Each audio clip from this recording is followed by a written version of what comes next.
Hello there. Hey, bonjour à tous, c'est Mers. Bienvenue dans cette semaine numéro 11 du cours de serveur web. Cette semaine, dans la semaine numéro 11, on va continuer la théorie sous Windows, serveur web sous Windows. Évidemment, on va avoir à utiliser des bases de données. Donc, la semaine passée, on a vu comment utiliser Windows Server avec IIS, IIS. Viens, R2, il faut absolument aller le dire aux autres. Et puis d'installer aussi un package qui nous permet de faire du PHP sous Windows Server avec IIS. Donc, cette semaine, on va avoir besoin d'utiliser des bases de données. Donc, évidemment, pour utiliser des bases de données sous Windows, il y a plusieurs techniques pour utiliser des bases de données, plusieurs logiciels, mais on va rester dans la famille Windows. On va utiliser SQL Server 2019. Donc, SQL Server 2019 est disponible sur Azure. Donc, si vous allez dans le lien du département d'informatique, dans la page des INF, vous allez trouver un lien vers Azure et vous allez pouvoir télécharger la version SQL Server 2019 développeur qui est là en français. Donc, vous allez aller chercher ce logiciel-là qui est disponible avec votre compte Microsoft, comme les noms d'usagers, mots de passe, exactement comme quand vous vous connectez à Office 365. Vous allez pouvoir aller chercher gratuitement SQL Server 2019. Je vous avertis, SQL Server 2019, c'est un gros logiciel. Donc, vous allez installer ça, par exemple, dans votre machine virtuelle. Ça se peut que ça ralentisse beaucoup votre machine virtuelle parce que ça va prendre énormément de place et c'est vraiment un gros logiciel. Perfect. Donc, on y va pour la théorie d'aujourd'hui. Petit message en commençant le cours. C'était les examens. J'ai remis les examens la semaine passée par Mio. Donc, si jamais vous avez des questions par rapport à vos examens, n'hésitez pas à venir me rencontrer dans Team ou m'envoyer un message à propos de votre examen. Deuxième des choses, il y avait un laboratoire qui était disponible sur le réseau la semaine passée. C'est un laboratoire XML. Le laboratoire XML, c'est un exercice pour vous préparer à l'examen numéro 3. Je ne le ramasse pas, il ne compte pas pour des points. Par contre, cette semaine, je vais mettre un laboratoire dans les notes de cours sur Léa. Ce nouveau laboratoire-là, vous avez jusqu'à la fin de la session pour me le remettre. Donc, il faut vraiment le faire. Donc, c'est la partie Windows. Il fallait vraiment qu'il y ait un laboratoire qui compte pour des points sur la partie Windows. Donc, je vous invite, si vous avez le temps, d'aller voir. Évidemment, priorité pour le projet web. Mais d'ici la fin de la session, il faudrait quand même faire le petit laboratoire sous Windows. Puis en même temps, ça va vous préparer pour l'examen. Ah, tu ne vas pas frapper un gars avec des lunettes, non? Oui, oui, tu as frappé un gars avec des lunettes, c'est... Donc, on y va pour la matière d'aujourd'hui. La matière d'aujourd'hui consiste tout simplement à utiliser SQL Server sous notre serveur Windows. Ensuite de ça, de l'installer, de le faire fonctionner. L'important dans l'installation, c'est de l'installer de la bonne façon. C'est pour ça qu'il y a un document qui est disponible sur le réseau. Des fois, il est un peu vieillot. Mes documents et mes notes de cours sont un peu vieillottes. Mais c'est quand même important de suivre les étapes. Il y a des choses importantes pendant l'installation d'SQL Server. Donc, je vous demande, j'avais essayé d'attirer votre attention pendant l'installation d'SQL Server. On ne fait pas juste se tourner les pouces puis attendre que ça s'installe. Il y a des petites choses à décider pendant l'installation. Donc, faire attention à ça. Donc, on y va pour les notes de cours sur MySQL Server. Donc, elles sont un petit peu longues. Il y a beaucoup de pages, mais il faut quand même vérifier ce qui est important là-dedans. Base de données MySQL Server, une solution de système de gestion de base de données robuste et puissante. SQL Server, système de gestion de base de données relationnelle, sur la plateforme Microsoft. Donc, on a vu son pendant sous Linux. Donc, il existe différentes versions de base de données. Sous Microsoft, le pendant de MySQL avec PHPMyAdmin, quand on a fait du MySQL, c'est SQL Server. Basé sur les points forts de son prédécesseur, il y a plusieurs versions de SQL Server. Va inclure beaucoup de nouvelles fonctionnalités. Ça va permettre de créer et déployer des applications plus sûres, plus puissantes et plus fiables. Propose aux développeurs un environnement de développement riche, souple et moderne, permettant de créer des applications de base de données plus sûres. Partager des données en diverses plateformes, applications de système pour faciliter la connexion interne et externe. Présentation. Microsoft SQL Server, c'est une base de données relationnelle. Donc, c'est ce qu'on fait depuis le début du cours.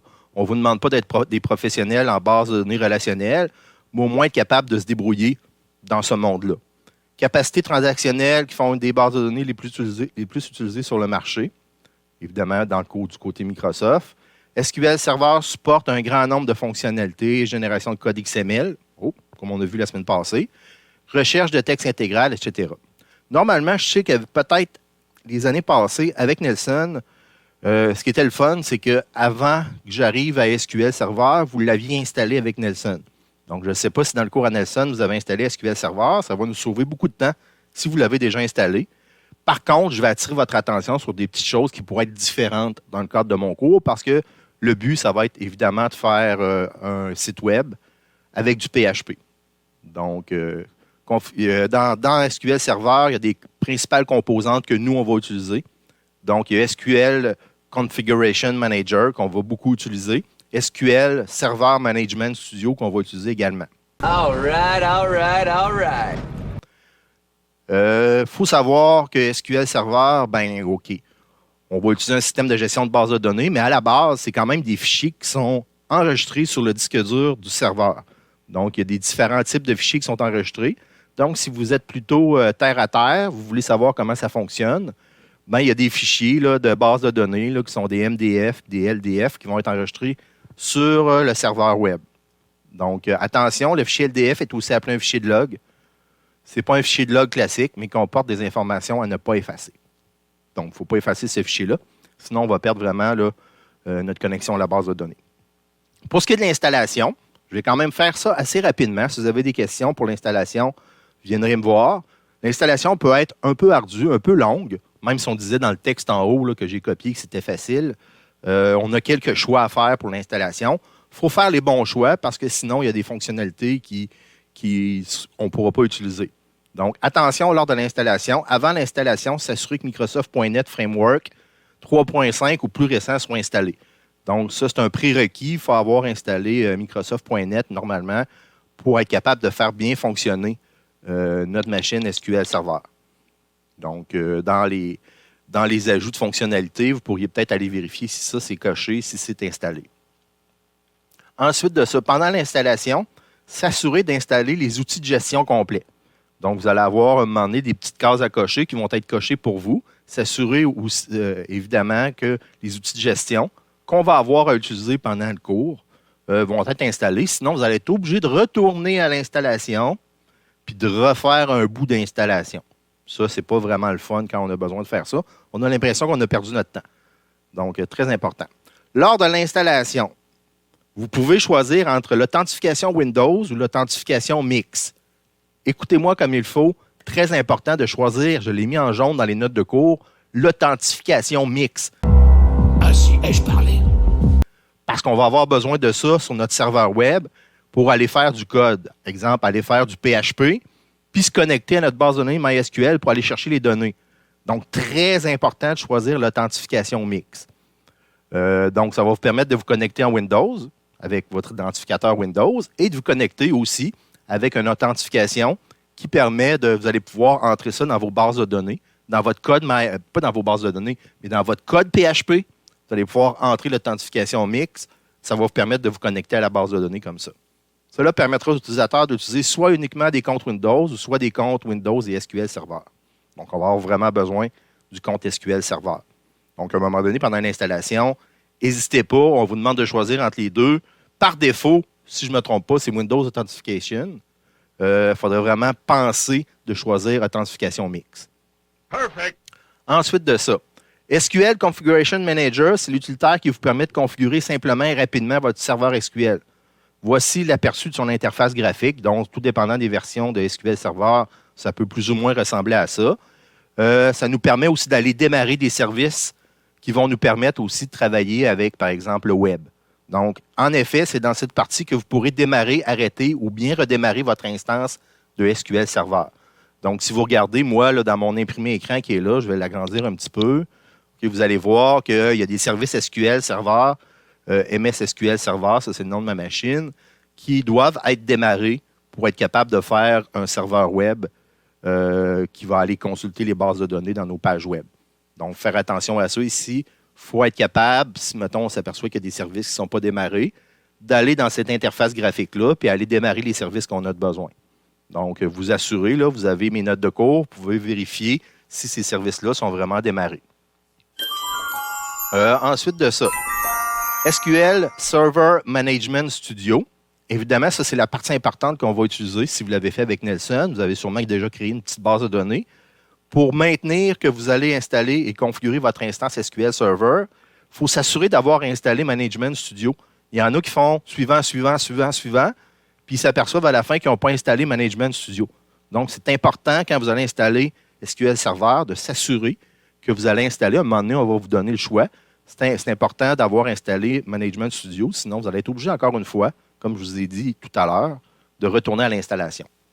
Donc, aussitôt que vous lancez SQL Server Management Studio, une fois qu'SQL est installé, ça va vous demander des informations de connexion. Vous pouvez vous connecter soit avec l'authentification Windows. Ça, habituellement, ça fonctionne bien. OK? Mais même si l'authentification Windows fonctionne, ça ne veut pas dire que vous avez installé correctement pour faire du serveur web. Donc, c'est important d'être capable de se connecter avec l'authentification mix. L'authentification mix, ça va nous permettre la plupart du temps de se connecter en SA. La connexion, ça va être SA. La plupart du temps, quand vous allez avoir installé SQL Server, ça va être SA avec un mot de passe. N'oubliez-le pas, un mot de passe que vous allez avoir entré à l'installation. Donc, si vous êtes capable de vous connecter avec le SA et le mot de passe que vous avez utilisé à l'installation dans l'authentification mix, vous allez pouvoir vous connecter avec le code PHP dans vos pages web à la base de données. Donc, très important encore une fois, j'insiste là-dessus, être capable de se connecter avec l'authentification mix, avec l'authentification SQL Server, qui est le SA avec le mot de passe que vous allez avoir désigné à l'installation. Donc, vous devez indiquer le nom d'instance du serveur. Attention, vous devez également préciser le nom du serveur sur lequel s'exécute cette instance. Normalement, en laboratoire, ce qui aurait été le fun, c'est que j'aurais pu, à distance, me connecter sur votre serveur, puis vous allez pouvoir me donner les droits, le mot de passe, puis j'aurais pu me connecter à votre base de données pour aller tester des choses. Mais là, étant donné qu'on est à distance, on ne pourra pas le faire, mais l'important, ça va être que vous me montriez que ça fonctionne, par exemple, par team, que ça fonctionne en local sur votre machine virtuelle. Par exemple, dans mon cas, ils me font indiquer le nom de la machine comme nom d'instance du serveur SQL. Le type d'authentification, c'est-à-dire mix, nous autres, on va utiliser l'authentification SQL Server. Ensuite de ça, le mot de passe nécessaire à la connexion. Normalement, si vous êtes capable de vous connecter avec le SA puis avec le mot de passe, vous allez pouvoir voir cet environnement-là de Management Studio pour être capable d'aller gérer vos bases de données complètement en mode graphique. Vous allez pouvoir utiliser des requêtes SQL également, mais vous allez pouvoir vous connecter en mode graphique. Différents éléments propres à un serveur SQL sont présents comme suit.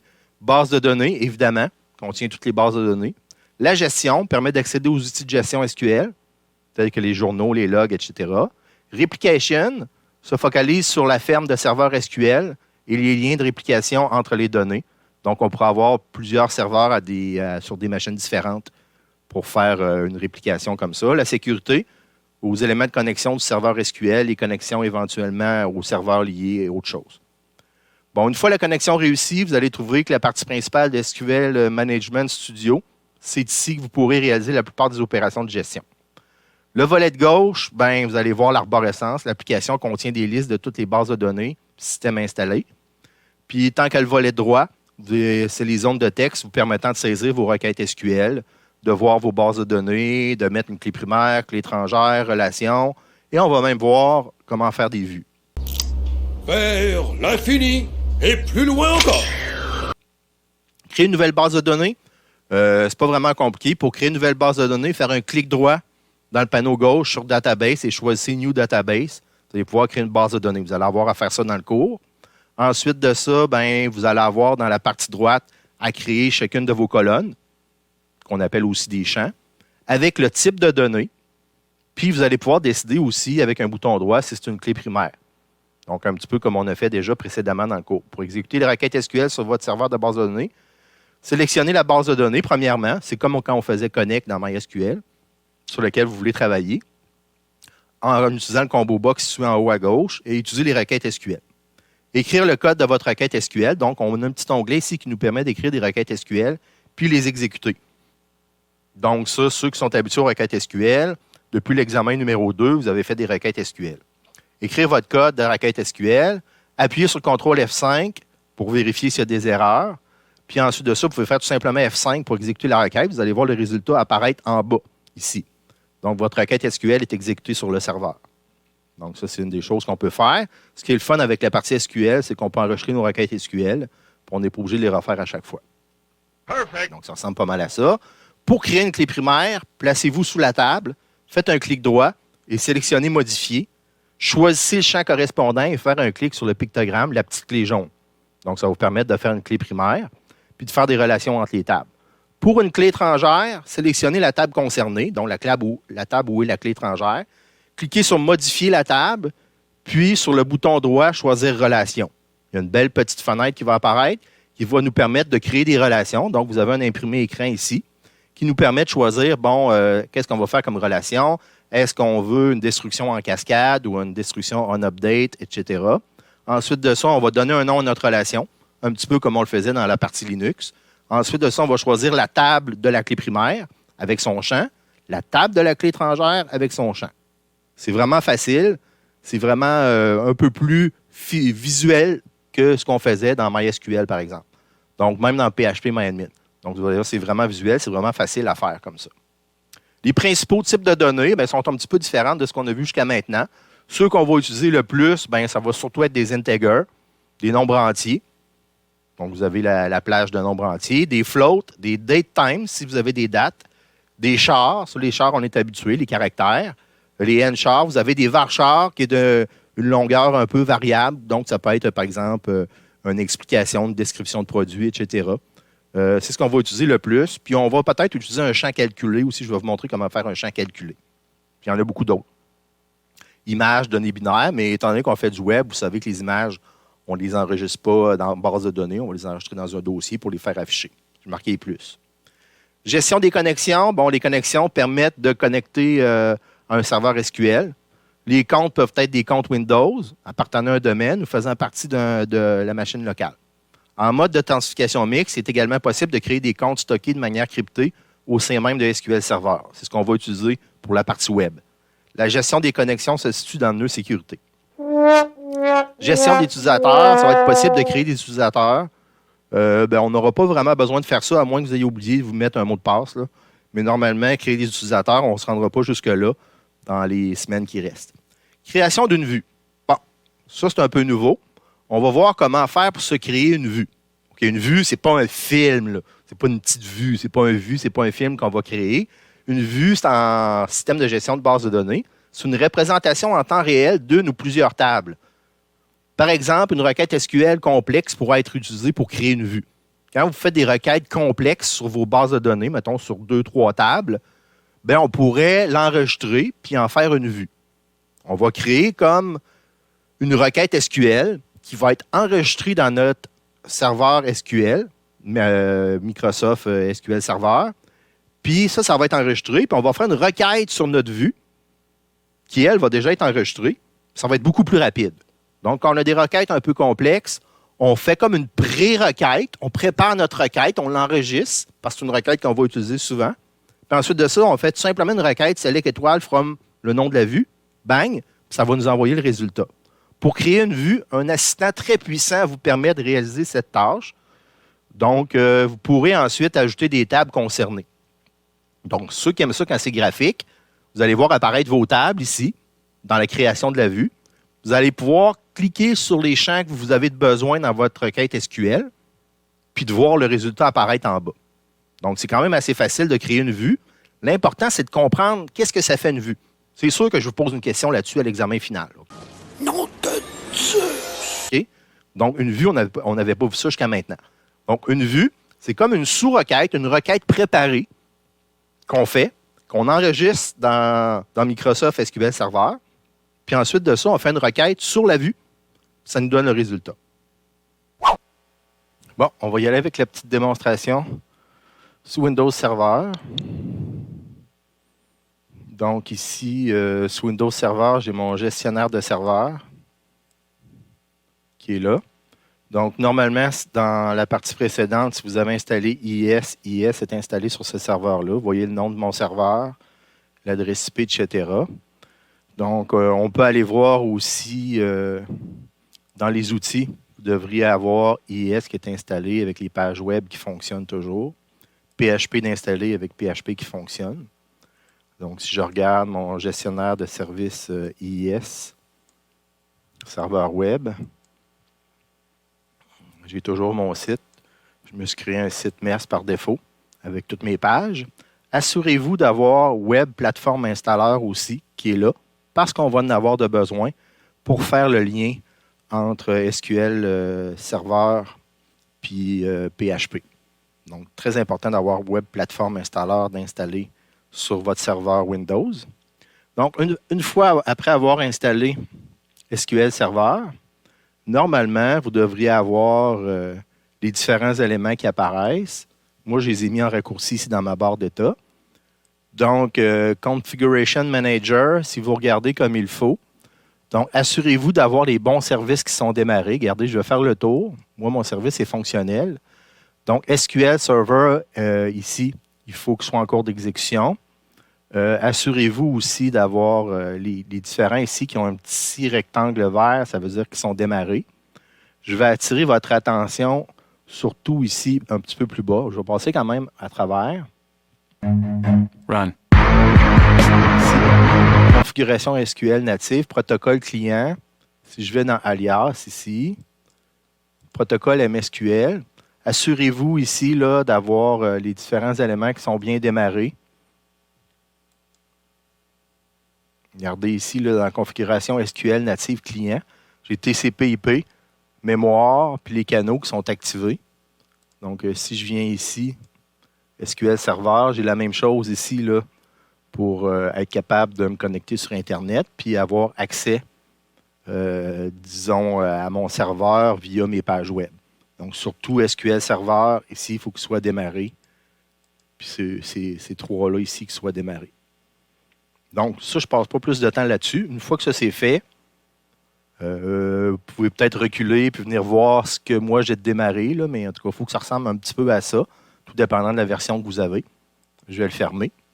Ce qui est important maintenant d'utiliser, c'est Management Studio. Donc, si j'ouvre Management Studio sur mon serveur, c'est ici que je vais gérer mes bases de données. J'imagine que si vous l'avez fait un petit peu avec Nelson, vous pouviez vous connecter comme ça. Là, je vous suggère, pour tester votre installation, puis si tout est démarré, ne pas se connecter avec l'authentification Windows. Ça devrait fonctionner avec l'authentification Windows, mais y aller avec l'authentification SQL Server. Normalement, avec une connexion SA, vous rentrez le mot de passe que vous avez utilisé lors de l'installation. A few moments later. Et normalement, si c'est bien installé, vous devriez être capable de vous connecter. Je répète, c'est important d'être capable de se connecter avec l'authentification SQL Server parce que dans notre code PHP, on va utiliser l'authentification SQL Server. On ne pourra pas utiliser l'authentification Microsoft Windows. Il faut absolument utiliser l'authentification Mix quand vous faites l'installation pour pouvoir avoir un compte SA avec le mot de passe que vous avez entré. Donc, je vais essayer de me connecter en SA. Si vous réussissez à vous connecter en SA, c'est bon signe. Ça veut dire que dans votre code PHP, vous allez pouvoir utiliser cette connexion-là, ce nom d'usager-là, ce mot de passe-là sur cette machine-là. Donc, dans Management Studio, ça ressemble un petit peu à quoi? Bien, vous avez l'environnement qu'on a vu dans les notes de cours. Évidemment, je vais attirer votre attention sur les bases de données. Donc, j'ai les bases de données qui sont là. Moi, j'ai, comme vous allez avoir à faire dans le laboratoire, j'ai une base de données qui s'appelle Baseball, dans laquelle j'ai différentes tables. Donc, j'ai la table Expo et j'ai la table Salaire. Donc, toujours en cliquant avec le bouton droit de la souris, menu contextuel, vous allez pouvoir aller voir, par exemple, le contenu. Donc, si je vais voir, bien, vous autres, vous allez devoir créer du contenu. Et moi, je commence par aller voir le contenu pour vous montrer que dans ma table, par exemple, ici, là, ma table Expo, j'ai des noms de joueurs avec la présence coup sûr. Même chose dans ma table salaire. Je pense que j'ai 3 joueurs. Si je vais voir ma table salaire, ici, j'ai des joueurs. Perfect. Si je vais voir dans ma table Expo, je vais dans Création. Ça va me permettre, dans un onglet, ici à droite, de voir la création de ma table. Donc, quand vous allez créer votre table. Ici, bouton droit de la souris, on peut mettre une clé primaire. Donc, clé primaire, moi, j'ai une clé primaire sur mon numéro de joueur qui est ici. Je vais attirer votre attention aussi sur la moyenne de mes joueurs. C'est un champ qui est calculé. Donc, on va aller voir comment on fait ça, un champ calculé. Donc, si je clique sur moyenne, regardez, il n'y a pas de type de données ici. Donc, si je vais dans la propriété de la colonne, je descends ici. Vous allez voir, spécification de la colonne calculée. J'ai tout simplement mis ici, coup sûr, divisé par présence. Donc, comme on avait vu dans l'exemple il y a plusieurs semaines sur les bases de données, un champ calculé, ça veut dire que, par exemple, au baseball, il va prendre le nombre de coups sûrs que j'ai divisé par ma présence. Ça va me donner une moyenne. Donc, si vous regardez ma moyenne ici, j'ai ma formule, puis je peux voir. Donc, l'important, c'est que coup sûr divisé par présence, ça ne soit pas des integers, parce que sinon, ça donnerait 0 puis ça ne marcherait pas. Donc, c'est des numériques de 18 caractères avec 0, mais quand on va diviser le coup sûr par la présence, bien, ça va donner un réel. Donc, il va avoir 0, quelque chose comme résultat. Donc, c'est important, on ne peut pas diviser des entiers ensemble, ça ne donnera pas de fraction. La moyenne d'un joueur, c'est une fraction. Donc, je prends ici un champ calculé, spécification de la colonne calculée, coup sûr divisé par présence. Je l'indique manuellement ici, puis ça va me donner un champ calculé. Donc, ça, c'est pour ma première table. J'ai une clé primaire qui est ici. J'ai un champ integer, char 15, numérique. Sur ma table salaire, je vais dans Création, voir ma table salaire. Dans ma table salaire, je vais avoir une clé étrangère. Relation entre clé primaire, clé étrangère. Si vous avez compris la partie base de données du cours. Donc, je clique bouton droit, je vais dans Relation. Donc, je répète, je clique bouton droit, je vais dans Relation, puis vous allez avoir tout simplement ici, vous pouvez créer une relation. Moi, j'en ai déjà une. Donc, j'ai fait un lien entre ma clé primaire. Si je clique ici sur les 3 petits points, je vais pouvoir voir la même chose que la petite fenêtre quand j'ai créé ma relation. Donc, c'est assez facile. On donne un nom. Par défaut, il va en donner une. Vous pouvez garder le nom qui est là. Table de la clé primaire. Donc, dans quelle table j'ai une clé primaire? C'est dans ma table Expo. J'ai une clé primaire sur le numéro de joueur. Table de la clé étrangère, bien, je suis dans la table de la clé étrangère. C'est salaire, c'est en gris, c'est normal. Puis c'est le numéro de joueur qui est mon champ, qui est ma clé étrangère. Clé primaire, clé étrangère. Clé primaire, clé étrangère. Assez facile à comprendre. J'appuie sur OK. Si jamais vous en aviez besoin, vous pourriez spécifier ici, en cliquant là-dessus, les règles de mise à jour. Donc, présentement, j'en ai aucune. Ça pourrait être en cascade. Même chose pour règles de suppression. Ici, j'ai en cascade. Donc, si je supprime, par exemple, un joueur, il va aller supprimer en cascade le joueur qui est dans ma table salaire. Donc, vous pouvez cliquer là-dessus. Donc, c'est possible de faire des règles de mise à jour, des règles de suppression. C'est assez facile avec la petite liste déroulante qui est là à choisir. On peut n'avoir aucune action ou on peut en choisir une. Donc, ça, c'est... On peut ajouter aussi des relations si on a d'autres clés primaires, d'autres clés étrangères à mettre en relation dans nos tables. Donc, je clique sur Fermer parce que je ne veux pas le modifier. Donc, ça, c'est assez facile pour les tables. Vous pouvez aussi aller faire des requêtes SQL. Par exemple, ici, nouvelle requête, une belle petite fenêtre qui va apparaître, où je pourrais faire, par exemple, un select étoile from expo, comme ça, tout simplement. Je peux placer mon curseur sur la ligne ou la sélectionner. Ensuite, je fais exécuter ou débugger. Débugger, c'est va regarder s'il y a des erreurs de syntaxe. Là, il n'y en a pas. Ensuite de ça, si je reviens ici, là, il m'a changé complètement toutes mes fenêtres.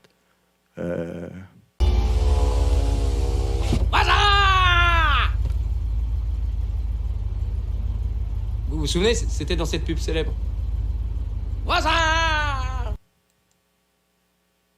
Je reviens ici, je peux faire tout simplement exécuter au F5. Donc, je fais exécuter.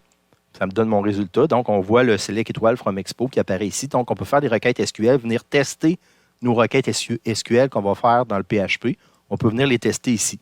Un peu comme on faisait avec PHP-MyAdmin pour aller tester nos requêtes SQL. Donc, on peut venir les tester ici. Ensuite de ça, dernier élément là-dedans, on va voir comment faire une vue. Donc, une vue, ici, vous avez la vue du système. On peut se créer une vue. Donc, comme on a vu dans les notes de cours, on peut se créer une vue. Moi, j'ai déjà créé des vues ici. Donc, si je regarde ma vue ici, bon, j'en ai une sur chinois, chameau. Si c'est la même chose que si c'était une table. C'est une table artificielle, mais c'est quand même, je peux la traiter comme si c'était une table. Donc, si je vais dans Création, vous allez voir mes deux tables qui apparaissent ici avec le lien qui est entre mes deux tables, entre numéro de joueur, clé primaire, numéro de joueur, clé étrangère ici. Donc, il y a le lien entre mes deux tables, comme ça. Puis, je peux tout simplement ici sélectionner les champs que je veux avoir. Je clique sur Sortie, je veux les voir apparaître. Puis, je clique sur dans quelle table ils appartiennent.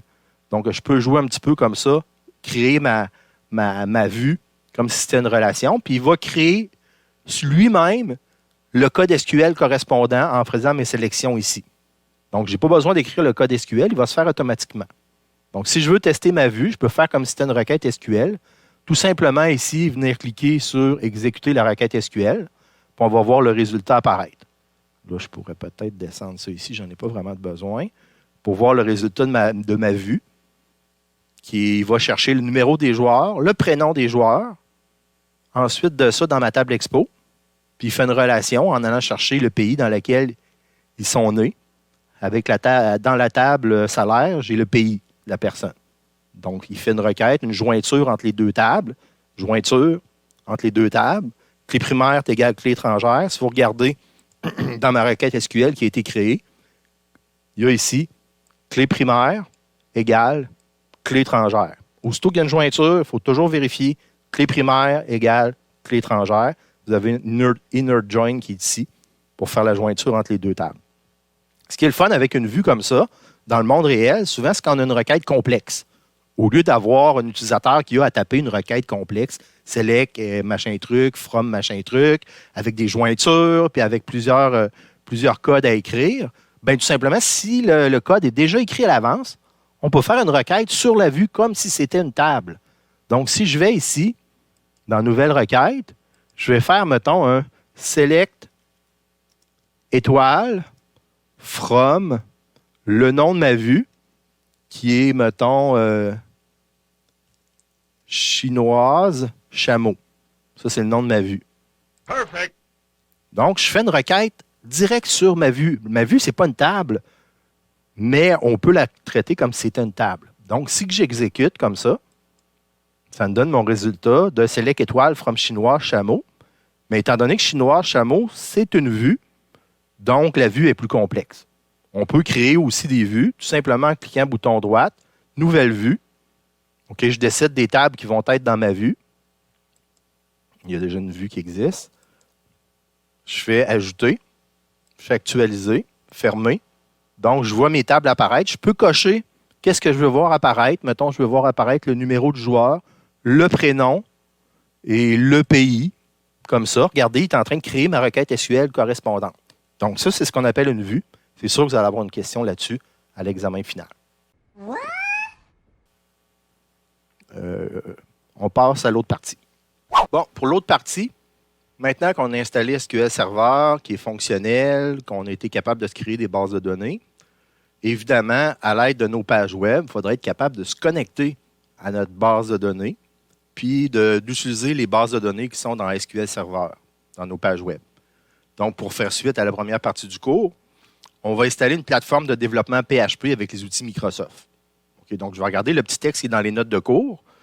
Vous souhaitez apprendre la programmation PHP ou tout simplement utiliser de préférence que les produits Microsoft pour exploiter vos logiciels en PHP. Voici comment faire pour mettre en œuvre les outils nécessaires sous Windows. Pour commencer, voici une petite description. Comment vous devez le savoir? Comme vous devez le savoir, l'affichage d'une page web dynamique se fait par 3 principaux éléments. Le serveur web, le moteur d'exécution script, puis vos fichiers sources programmés en langage de moteur d'exécution. Donc, dans notre cas, nous autres, on a fait ça sous Apache pour commencer le cours. Là, pour la deuxième partie du cours, on va le faire sous IIS, comme certains le disent. Moteur d'exécution script, ben, on a fait ça en PHP, la première partie du cours. Sous Windows, ça sera naturel d'aller vers .NET, mais ASP. Mais là, on va faire du PHP. Puis nos fichiers de source, ben, ça va être nos fichiers HTML, tout simplement, de base qu'on va utiliser pour faire appel à notre serveur qui va aller chercher des bases de données. Puis ensuite, on va les faire afficher grâce au serveur web. Généralement, pour PHP, on utilise Apache. On dit pour plus que ça, c'est des vieux chiffres, 66.3 des sites Internet, mais qui a été développé pour la plateforme Unix. Mais il y a quand même encore des gens qui utilisent Windows comme serveur web. Donc, si vous allez sur des sites commerciaux comme GoDaddy ou n'importe quoi, c'est toujours possible d'héberger son site sur la partie Windows. Souvent, ça coûte un peu plus cher pour mettre son site sur un serveur Windows sur les parties commerciales. Si c'est Linux, bien souvent, c'est moins cher. Donc, on va quand même voir la partie Windows. Donc, c'est possible quand même d'utiliser, on dit 25 ça a diminué dans les dernières années sous les serveurs Microsoft. Donc, c'est possible de le faire. Fait qu'on vous explique un petit peu ce qui est ici. Première des choses, il faut installer le service Internet Information, c'est-à-dire IIS. Installation de PHP. Ça devrait être fait. On a vu comment le faire au dernier cours. Installation d'une base de données. C'est ce qu'on vient de voir dans la première partie. Donc, la meilleure solution pour PHP, c'est comme vous le savez, c'est MySQL. Mais c'est possible de le faire avec un autre système de gestion de base de données comme SQL Server. Donc, ensuite, comme avec MySQL, on va utiliser un outil d'administration pour la gestion de MS SQL. Donc, on va être obligé d'installer MS SQL pour être capable d'interagir entre le PHP puis la base de données SQL Server. Donc, les applications SQL Server tirent énormément profit de l'architecture 64 bits. Si je l'avais dit la semaine passée, souvent SQL Server va prendre une machine, ça va prendre beaucoup de mémoire vive, beaucoup d'espace sur le disque dur. La plupart du temps, on va installer un SQL Server sur 2 serveurs pour que ça soit plus performant. Donc, si on décide d'y aller avec Microsoft, une fois installé et configuré, les éléments comme bon vous semble, n'oubliez pas simplement d'activer la connexion SQL via TCP et de donner un mot de passe à votre propre utilisateur SA. Je l'ai mis en jaune. C'est ce qu'on avait dit dans la première partie. Je le répète encore une fois, c'est important parce qu'on ne peut pas se connecter avec la connexion Windows seulement. On peut tout simplement se connecter avec l'authentification mixte, c'est-à-dire la connexion SQL Server. Donc, c'est important d'avoir un compte SA. Dans les propriétés de votre connexion SQL, bouton droit de Management Studio, choisir Sécurité et mode d'authentification SQL Server et Windows. Donc, les deux. Télécharger SQL Server sur le site de Microsoft. Bon, ça, c'est déjà fait normalement dans la première partie. Insérer les bonnes DLL dans votre dossier EXT de PHP. Donc, vous pouvez aller chercher cette partie-là. Quand vous allez avoir installé PHP, vous allez voir, vous allez avoir un dossier PHP sur votre disque dur. Selon la version. Dans mon cas, ça va être 7.2. Vous allez voir, vous allez avoir des fichiers PHP, un petit peu comme on avait sous la version Linux. Donc, vous allez avoir un fichier de configuration de PHP, un php.ini qu'on va pouvoir aller modifier selon ce qu'on veut faire avec notre code PHP. Donc, enfin, vous n'avez plus qu'à configurer une dernière fois le php.ini pour décommenter la ligne de module MS-SQL. Donc, dans les versions récentes, ce qu'on va faire, c'est qu'on va utiliser Web Platform Installer, qu'on a vu dans le cours précédent pour installer PHP. Vous allez insérer Microsoft SQL Server. Vous allez faire une recherche. Il va vous trouver des librairies qui vont vous permettre de faire du Microsoft SQL Server à l'aide de PHP. Donc, contrairement, les notes de cours ne sont pas tout à fait à jour.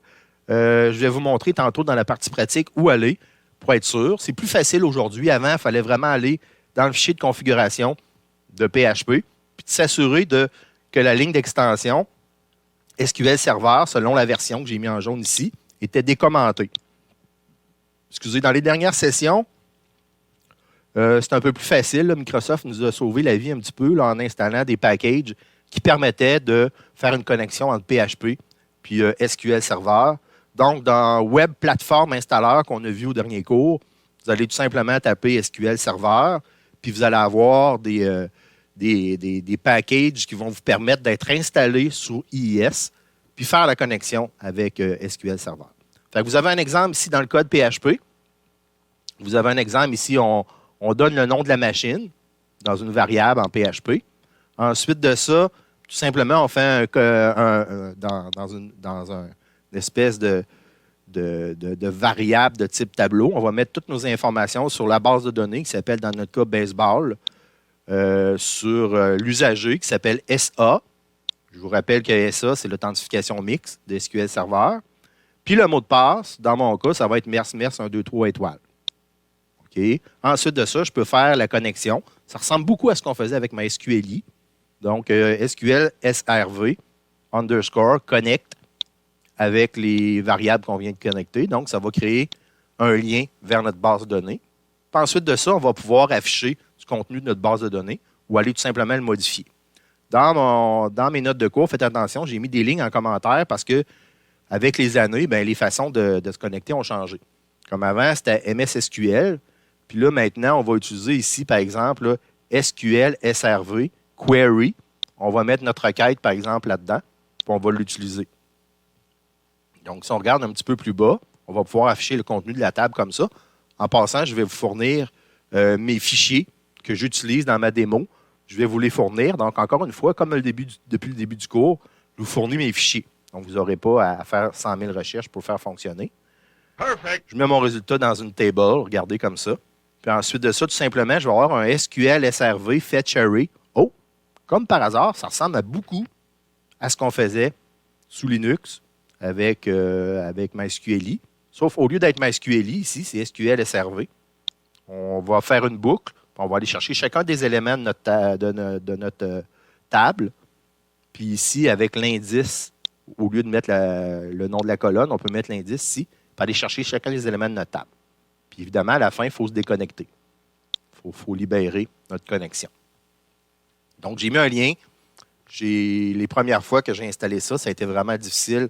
C'est difficile à faire fonctionner. Aujourd'hui, c'est beaucoup plus facile avec Web Platform Installer. Avant, on l'installait manuellement.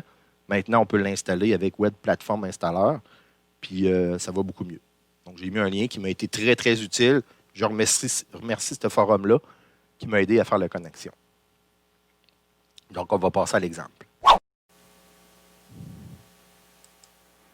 OK, on passe à l'autre partie. La dernière partie, je fais une petite démonstration est vraiment là, sur la partie PHP. Donc, sur la partie PHP, vous allez voir ici que c'est important d'utiliser Web Platform Installer. Donc, dans le cours précédent, on a installé PHP. On l'avait testé, il fonctionnait. Donc, si j'ouvre, par exemple, mon navigateur, OK, c'est Firefox. Je vais voir ici, par exemple, mon PHP Info pour voir si mon PHP fonctionne toujours. Regardez, mon PHP fonctionne toujours aussi. OK, on poursuit. Donc, comme je vous disais, c'est important d'avoir Microsoft Plateforme d'installer. Donc, si je vais dans IIS ici, vous devriez voir dans votre site ici, site web par défaut, MERS, j'ai Web Platform Installer. Donc, si vous voulez faire le lien entre SQL Server et PHP, donc il faut absolument aller dans Web Platform Installer.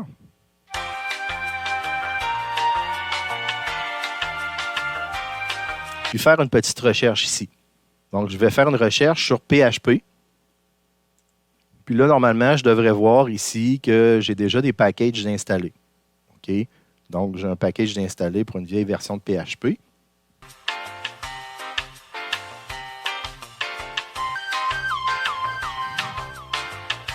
Et je devrais voir ici qu'il existe Microsoft Driver pour PHP.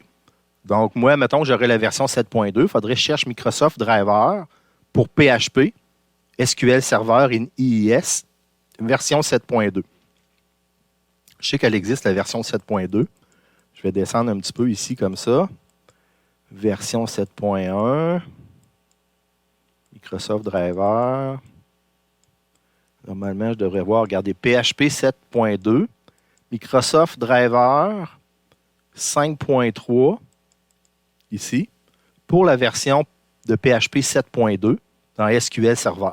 Donc, vous avez juste à cliquer sur « Ajouter », comme ça, « Ajouter », puis l'installer. Une fois que tout ça est installé, vous pouvez peut-être pas prendre de chance, redémarrer IIS pour que tout ça soit fonctionnel. Puis normalement, vous devriez être capable de faire du PHP, puis de vous connecter aussi, disons, à votre base de données MySQL. Donc, je vais vous montrer la démo, faire un test. Moi, dans mon dossier MERS ici, j'ai mes pages d'exercice PHP. J'en ai rajouté des nouvelles pour me connecter à MySQL. Donc ici, j'ai par exemple, mes connexions à MySQL. Donc, j'ai une première page qui est HTML. Donc, je vais l'ouvrir avec Notepad, parce que c'est Notepad que j'ai d'installer ici. Perfect. OK, donc si on regarde, ça va me permettre ici de me connecter. J'ai tout simplement un peu de JavaScript, je fais apparaître la table, je fais apparaître le contenu des tables, voir si je peux, par exemple, rajouter ici avec un input, modifier la table expo, modifier la table salaire. Donc, je pourrais ajouter quelque chose dans ma table expo ou dans ma table salaire. Si je retourne dans mon gestionnaire, ça, c'est des fichiers que je vais vous fournir. J'ai ma page PHP qui va me permettre d'aller me connecter à ma table. Donc ici, j'ai tout simplement mon code qui me permet d'aller me connecter ici, ma connexion. Ici, connexion info, array, database, baseball, UID, SA. C'est comme dans les notes de cours. MERS, 1, 2, 3 étoiles. Ça, c'est mon mot de passe ici. Après ça, je fais tout simplement ma connexion avec SQL SRV. Donc, je vais me connecter. Ça ressemble un peu à ce qu'on faisait sous Linux. Ensuite de ça, je marque connexion établie ou la connexion n'a pas pu être établie. Ensuite de ça, vous avez beaucoup de commentaires pour mes vieilles versions ici, là, en commentaire. Là. Je mets dans une variable select étoile from expo. Tout simplement. Après ça, je fais ma requête. Je pourrais mettre un petit écho ici pour voir si ma requête est bonne.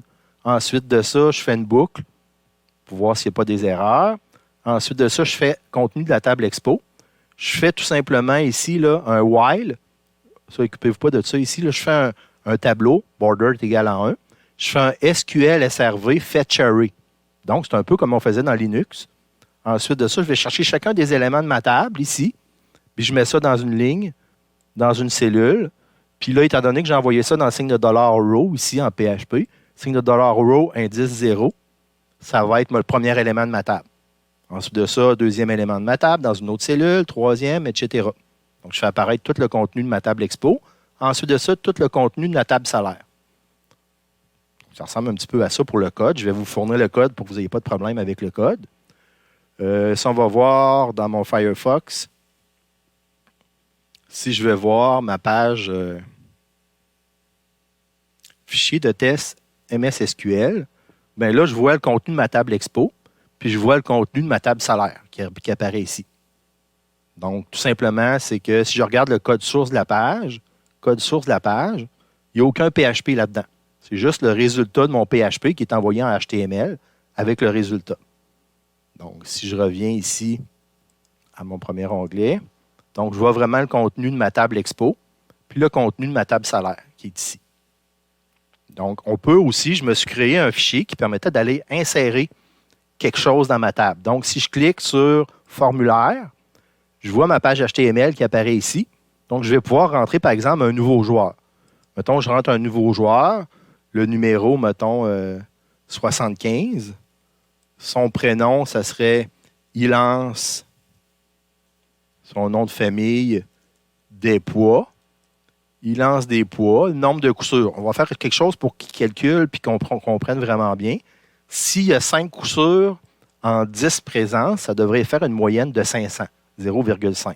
Donc, si je clique sur OK, il va appeler une page PHP qui va faire un insert de ce nouveau joueur-là. Donc, si on va voir le code, ici, j'ai ma page PHP plus que j'ouvre avec le Notepad. Ici, j'ai des requests qui vont aller chercher pour voir si ça vient, si je veux augmenter ma table expo ou ma table salaire. Je vais chercher le contenu.